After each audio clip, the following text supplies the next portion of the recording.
Halo semuanya, Assalamualaikum warahmatullahi wabarakatuh. Welcome back to my video. Di video kali ini aku mau ngajakin kalian nih cerita tentang perjalanan hidup seorang investor terbaik di dunia, Warren Buffett. Pastinya kalian udah gak asing ya dengan nama ini. Buat kalian yang belum tahu siapa sih Warren Buffett ini, menurut majalah Forbes 2006, Warren Buffett ini berhasil menduduki posisi pertama orang terkaya di dunia.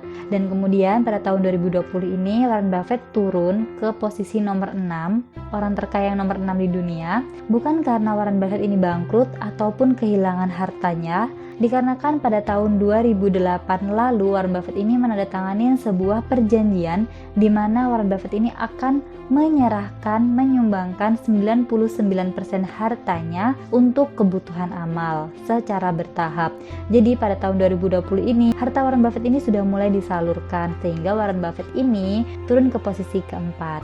Nah, di video kali ini kita akan membahas gimana perjalanan Warren Buffett dari dia kecil, gimana sih ceritanya sehingga Warren Buffett ini bisa memasuki deretan orang-orang terkaya di dunia. Jadi langsung aja yuk kita masuk ke videonya. Oke, sebelum kita masuk ke kisahnya, aku ingetin lagi buat teman-teman yang belum subscribe, teman-teman bisa bantu support channel ini dengan cara klik tombol merah yang ada di bawah dan juga jangan lupa klik like-nya. And then jangan lupa klik tombol notifikasinya karena aku akan upload 2 video setiap minggunya. Jadi jangan lupa klik tombol notifikasinya supaya kalian gak ketinggalan. Oke, Warren Buffett ini lahir pada tanggal 30 Agustus 1930 di Omaha, Amerika Serikat. Dia memiliki 2 saudara perempuan dan ayahnya adalah seorang anggota Kongres, DPR gitu loh, anggota Kongres.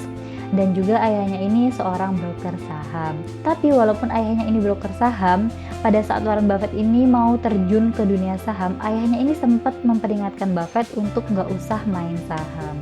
Tapi bisa kita lihat bahwa sekarang Warren Buffett ini sangat-sangat sukses di dunia saham. Jadi pada saat Buffett ini sekolah di sekolah dasar, Buffett ini digambarkan sebagai anak yang sangat menyukai angka, dia sangat suka sama matematika, dan dia sangat menyukai sesuatu hal yang berhubungan dengan angka. Bahkan pada saat Buffett ini pulang sekolah, dia sering nih main ke rumah sahabatnya dan duduk di pinggir jalan, dan mereka ini mencatat plat mobil yang lewat di dalam sebuah buku. Kemudian Buffett ini juga sering menghabiskan waktunya dengan berkeliling dari toko ke toko untuk mencari tutup botol minuman yang udah bekas gitu, kemudian dia kumpulkan, dan pada malam harinya botol minuman itu dia kelompokkan per brand, jadi per brand-brand gitu. Dan dia mengambil kesimpulan bahwa botol minuman yang paling banyak dia kumpulkan itu adalah botol minuman yang paling terkenal di hari itu. Di sini orang tua Warren Buffett ini menceritakan kalau mereka menganggap itu tuh suatu yang aneh gitu, tapi mereka tetap membiarkan karena mereka tuh mengetahui bahwa Warren Buffett ini sangat menyukai angka. Dan Warren Buffett ini sudah mulai mendapat penghasilan sendiri di usia 6 tahun dengan cara dia jualan permen karet, dia jualan popcorn, dia jualan Coca-Cola. Yang pada saat ini Warren Buffett ini memiliki saham terbesar di Coca-Cola, dan juga dia melakukan banyak hal seperti berjualan koran hingga menyewakan mesin permain pinball di tempat-tempat tukang cukur gitu. Nah, gimana ceritanya Warren Buffett ini terjun ke dunia saham?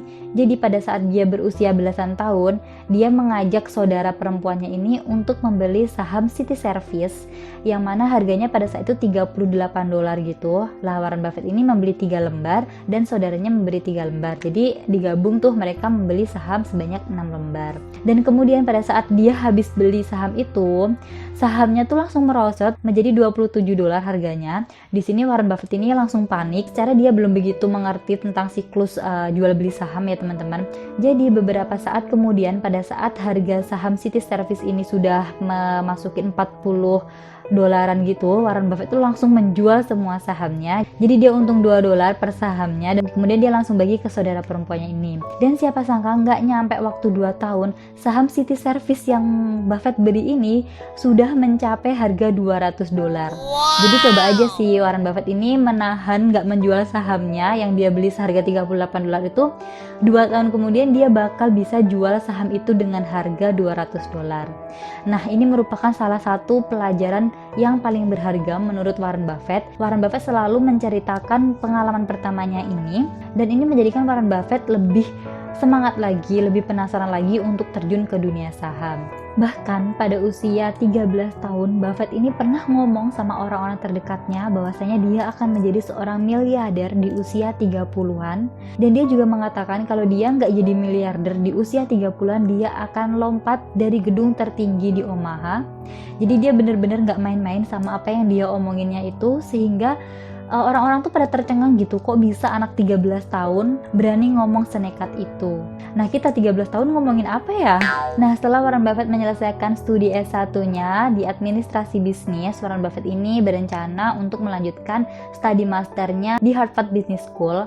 Jadi Warren Buffett ini pede banget, dia percaya diri banget, dia yakin bakal bisa masuk ke Harvard Business School ini karena pengalaman bisnisnya dia, karena ilmu yang sudah dia miliki.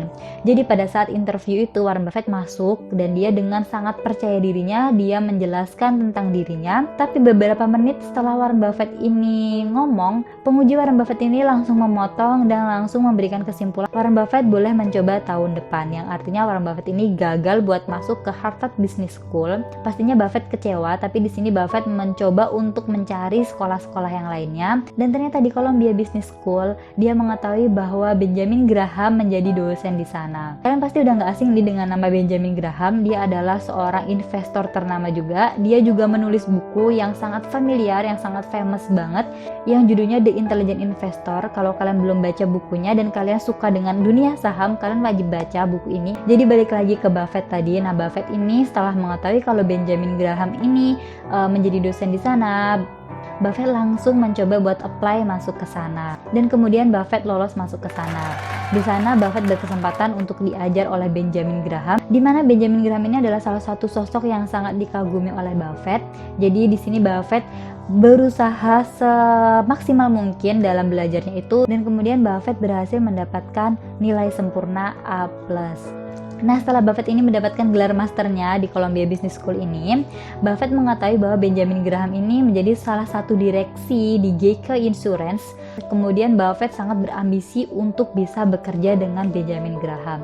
Tapi di sini Benjamin Graham menolak, benar-benar menolak, karena Benjamin Graham ini berniat menciptakan lapangan pekerjaan untuk Yahudi, hanya untuk orang Yahudi, dan Warren Buffett ini bukan seorang Yahudi. Tapi Warren Buffett ini nggak kehabisan akal. Dia terus bisa membujuk Benjamin Graham untuk bisa menerima dia bekerja sama dengan Benjamin Graham. Bahkan Warren Buffett ini menawarkan dirinya cuma-cuma bekerja di perusahaan Benjamin Graham tanpa digaji. Hingga akhirnya Benjamin Graham ini luluh dan setuju untuk memperkerjakan Warren Buffett dengan gaji $12.000 per tahunnya. Nah, kemudian pada tahun 1956, Benjamin Graham ini udah mulai mau pensiun dan Benjamin ini menawarkan kedudukannya, kursinya untuk Warren Buffett. Tapi Warren Buffett ini menolak. Menurut Warren Buffett tidak ada artinya Warren Buffett ini bekerja di Geico Insurance ini tanpa adanya Benjamin Graham. Nah, ini setelah Benjamin Graham ini pensiun, Warren Buffett juga resign dari perusahaan Geico Insurance ini. Nah, kemudian Warren Buffett ini mulai mendirikan perusahaan sendiri, di mana diberi nama Buffett Partnership. Di sini dia mulai mengelola dana-dana keluarganya, anggota keluarganya, untuk kemudian dibelikan saham dengan fundamental yang biasa aja, dan kemudian dia jual lagi setelah harga sahamnya ini naik. Dari usahanya ini pada tahun 1962, Warren Buffett benar-benar bisa mewujudkan mimpinya, mewujudkan sumpahnya. Dia benar-benar bisa menjadi miliuner di usia 30-an. Pada tahun 1962 berarti Warren Buffett ini berusia 32 tahun gitu. Dimana aset perusahaannya ini sudah mencapai 7, sekian juta US dollar gitu. Yang di dalamnya sebesar 1,2 juta US dollar adalah kepemilikan Warren Buffett. Jadi Warren Buffett benar-benar sudah menjadi seorang milioner di usia 32 tahun. Lanjut ke perjalanan Warren Buffett yang mengantarkan Warren Buffett ini menjadi orang terkaya di dunia. Jadi pada tahun 1965-an gitu, Warren Buffett ini membeli sebuah saham perusahaan Berkshire Hathaway dengan harga 7,6 US dolaran gitu per lembarnya. Dan kemudian beberapa saat kemudian Warren Buffett ini memborong saham di Berkshire Hathaway dan menjadikannya pemilik di sana. Nah, pada saat itu perusahaan Berkshire Hathaway ini bergerak di bidang tekstil gitu teman-teman. Tapi beberapa tahun kemudian Buffett ini menyadari, merasa bahwa dirinya itu nggak begitu kompeten di bidang tekstil ini. Jadi Warren Buffett ini mengubah perusahaan itu menjadi perusahaan finance, di mana Buffett ini memilih untuk fokus ke perusahaan Berkshire Hathaway ini, dan dia membubarkan perusahaan yang dia dirikan, Buffett Insurance ini. Walaupun sebenarnya Buffett Insurance ini lumayan berkembang pada saat itu, tapi Warren Buffett tetap membubarkan itu dan memilih fokus dengan Berkshire Hathaway-nya ini. Buffett mulai membeli saham-saham dengan fundamental yang bagus seperti American Express, Geico, di mana pada saat itu Buffett pernah bekerja di sana juga, Exxon, Apple, dan juga Salomon Brothers. Pada waktu itu Salomon Brothers ini lumayan skandal, tapi Buffett tetap membeli saham di situ hingga akhirnya Buffett bisa membuktikan saham Salomon Brothers ini naik beberapa kali lipat setelah beberapa tahun kemudian. Hingga dilanjutkan Buffett ini menjadi direktur di perusahaan Coca-Cola dari tahun 86 hingga 2006. Jadi Coca-Cola yang dia jual dulu waktu dia kecil, justru pada saat itu Buffett menjadi direktur di perusahaan Coca-Cola tersebut. Dan ini semua mengantarkan Warren Buffett ke deretan orang-orang terkaya di dunia. Dan updatean terbaru pada 11 November 2020 ini, Warren Buffett menduduki peringkat keempat orang terkaya di dunia, di mana kekayaan Warren Buffett ini mencapai 86 miliar US dollar. Jadi itu dia teman-teman kisah perjalanan Warren Buffett. Warren Buffett ini emang udah kerja keras dari Warren Buffett masih usia dini banget. Oh ya, satu lagi nih menurutku cerita yang bagus banget tentang Warren Buffett. Jadi walaupun Warren Buffett ini udah kaya raya, Warren Buffett ini nggak pernah menghabiskan lebih dari 13,7 dolar setiap makan siangnya. Walaupun dia tahu sekalipun dia makan banyak beribu-ribu dolar, duitnya tuh nggak bakal habis buat makan. Dan juga menurut info yang aku baca, Warren Buffett ini nggak menggunakan Android, jadi dia menggunakan telepon genggam yang biasa, yang bukan Android. Ini ada banyak lagi nih fakta-fakta Warren Buffett yang nggak aku sebutin di video ini. Kalau kalian tahu fakta-fakta yang lainnya, kalian boleh dong share di kolom komentar biar aku bisa baca. Dan oke teman-teman, terima kasih sudah nonton videoku sampai selesai. Kalau kalian suka sama video ini, jangan lupa diklik like-nya, dan jangan lupa di subscribe buat kalian yang belum subscribe. Kalian juga bisa nih request video apa sih yang seru buat aku bahas di video selanjutnya. Untuk kritikan dan saran kalian bisa letakkan di kolom komentar ataupun DM aku di Instagram di sini. Dan sampai ketemu di video selanjutnya. Assalamualaikum.